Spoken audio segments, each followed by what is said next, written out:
Hey everyone, welcome back to Born to Speak English, the podcast where we help you improve your English, one conversation at a time. I'm Asha.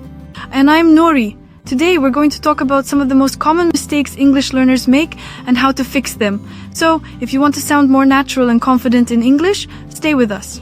Yes. And by the way, if you're new here, don't forget to subscribe to our YouTube channel and follow us for more helpful English lessons. Alright, let's start with pronunciation. One big mistake many learners make is pronouncing silent letters. For example, knife is not knife and det is not dibiti. The K and B are silent. Exactly. Another tricky word is comfortable. Many learners say comfortable, but the natural pronunciation is comfortable. Good one. So always listen carefully to native speakers and practice pronunciation with real conversations.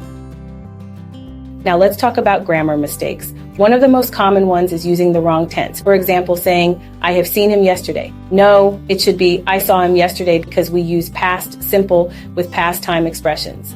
Another mistake is with prepositions. Many learners say, I am married with John, but it should be, I am married to John. Oh yes, prepositions can be tricky, but don't worry, practice makes perfect. Next, let's talk about vocabulary mistakes. One big problem is using direct translations from your native language. For example, in some languages, people say, I have 25 years instead of I am 25 years old.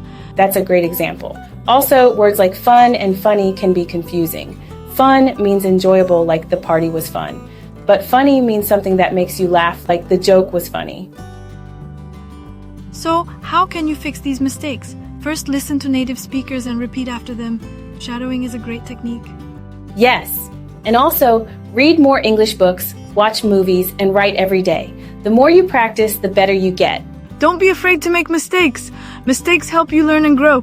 That's it for today's episode. If you found this useful, give this video a like and share it with your friends. And don't forget to subscribe to Born to Speak English for more fun and useful English learning content. See you next time. Bye.